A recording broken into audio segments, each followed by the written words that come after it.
तशाच पद्धतीने सांगून घेतो. तर संपूर्ण महाराष्ट्रातून दिंड्या ह्या पंढरपूरला जातात. आता दिंड्या सर्वच जातात त्या ठिकाणी. आता दिंड्यांचं स्वरूप वेगवेगळं झालंय. एका एका गावामधून जवळपास 2-2, 3-3 दिंड्या अशा अनेक दिंड्या होतात. पण पालखी सोहळे जे येतं ते ठराविक काही काही आहेत. त्यापैकी हा एक पालखी सोहळा आहे. याबद्दल तुम्हाला मी सांगितलेलंच आहे.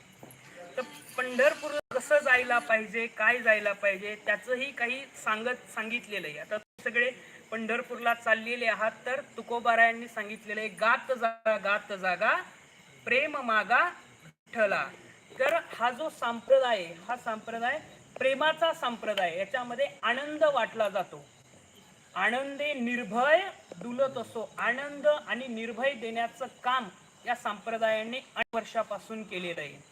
आणि जे जे वारकरी जातात, मग अनेकांना प्रश्न पडतो की तिथं काही त्यांना सुविधा चांगली होती का, एअर कंडिशनच्या रूम असतात का.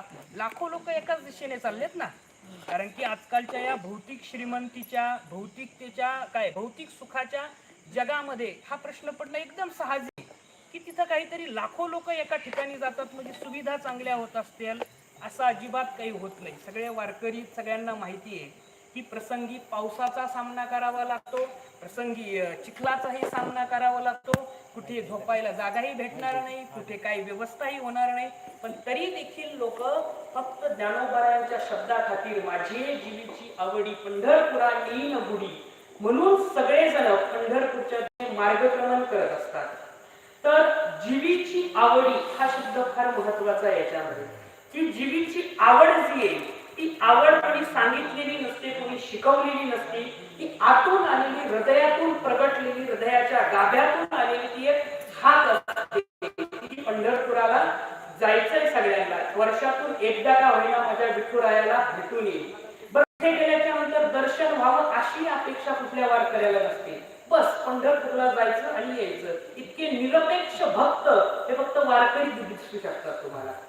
बाकीकडे सगळ्यांना काही ना काहीतरी काय हव्यास असतो, आम्हाला हे पाहिजे, आमच्या संसारामध्ये ते पाहिजे. वारकरी काही म्हणत नाही. दर्शन व्हावं इतकी सुद्धा त्याला अपेक्षा नाही. फक्त बस पंढरपूरला जायचं. मग का जातो त्याची एकमेव गोष्ट आहे की आवड. विठ्ठलाप्रती असणारी आवड, भगवंताप्रती असणारी आवड. आणि ती आवड कोणाच्या माध्यमातून निर्माण झाली तर ती भगवंताच्या या संतांनी भगवंताचं संतांनी जे वर्णन केलेलं आहे, भगवंत कसा आहे हे जे साधू संतांनी सांगितलेले आहे, त्यांच्यामुळे आपल्याला भगवंताची ओळख झालेली. आणि अनेक आजकालची नवीन पिढी आहे ती म्हणती I don't believe in God, म्हणजे आम्हाला देवावर विश्वास नाही. खरं सांगू का, देव आवडायला सहजासहजी देव कोणाला आवडत नाही. त्याला फार काळाचं पुण्य असावं लागतं. फार काळाचं म्हणण्यापेक्षा ज्ञानोबारायांच्या भाषेत सांगायचं झालं तर बहुत सुकृताची जोडी म्हणून विठ्ठली आवडी. सहजासहजी आवडतो का? नाही तर मग काय, तो जो म्हणतो I don't believe in God त्याचं म्हणणं बरोबर आहे ना. त्याचा जन्म झाला तेव्हापासूनच जर घरामध्ये करणार असेल तर काय विठ्ठल आवडणार आहे ना.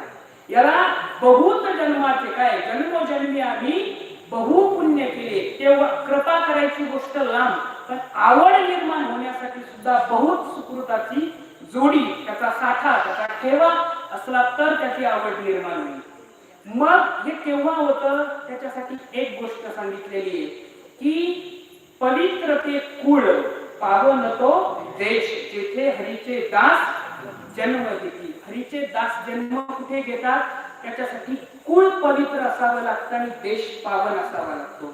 आणि त्याच ठिकाणी भगवंताचे जे दास आहेत ते जन्म घेतात. मग पवित्र कुळ म्हणजे नेमकं काय तर ज्ञानोबारायांची खूप छान उभी का भूमीचे मार्गव सांगे कोंभाची लवलव. म्हणजे भूमीचा कस किती आहे हे कोण सांगतं? भूमी स्वतः नाही सांगत, त्यातून उगवलेला कोण सांगतो की ही जमीन किती सुपीक आहे, किती नापीक आहे, या जमिनीमध्ये किती कसदारपणा आहे हे कोण सांगतं? त्या कोंब सांगतो. तसं ज्ञानोबाराय जिथं जन्माला आले, ज्ञानोबाराय जे कोंब म्हणून जन्माला आले, ज्ञानोबाराय जे फूल म्हणून, कळी म्हणून काय जे म्हणायचं ते म्हणून जन्माला आले, ती भूमी म्हणजे त्यांचं कुळ कसं आहे हे पाहायचं असेल तर त्या आजचा अभंगाचा, त्यांच्या ग्रंथाचा इतिहास थोडक्यात आपल्याला पाहणं अत्यंत